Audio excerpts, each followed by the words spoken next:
જો આ બીજો બેલ્ટ નીકળો. આપની બોડી છે ને આ આપણે બેને સીધા કરી કાઢા છે અને એને આયન કરી કાઢા છે, બરાબર. હવે આપણે શું કરશું કે આ 7 ઇંચીસ છે, બરાબર.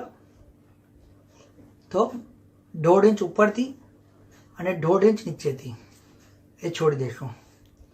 ઓકે. અને જો આ બહાર આવશે પોકેટ, ઠીક છે. તો રાઈટ હેન્ડ સાઈડ પર આ નાનું વાળું હેન્ડલ આને મૂકશું આમ અને આ સિલાઈ લઈ લઈશું. ઓકે.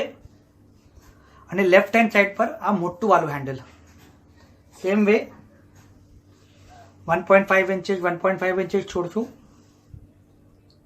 ઉપરથી અને નીચેથી. ઓકે. અને આમ મૂકી દઈશું. ઓકે. અહીંયા આવશે અને અહીંયા આવશે.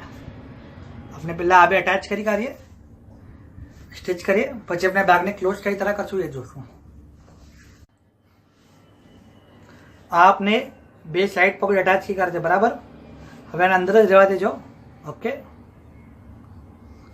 આ બધું અંદર જ જવા દેજો, ઠીક છે. હવે આ જે આપણું બેલ્ટ છે 18/3 અને 22/3 નો 22/3 અને 1.5/3 1.5/18 અને 1.5/18 અને આપણે ચેન લગાડી છે, બરાબર. હવે આ બેગની સ્ટ્રેટ બોડી છે, આ સીધો પાર્ટ છે. ઓકે. હવે 1 ઇંચ આ જો यहाँ જે લગાડેલું છે ને આપણે એ પોકેટ લગાવ્યું, હા આ જે ચેન છે એ મૂકશું આમ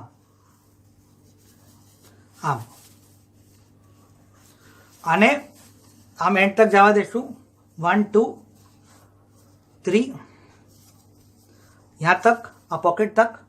અને સેમ વે આજે ઉપર જે છે ચેનને ફરતા ફરતા यहाँ तक લઈ આવશું અને બાકીનું જે એક્સ્ટ્રા પાર્ટ છે એને કટ કરીશું અને આપણે જોઈન્ટ કરી કાઢશું.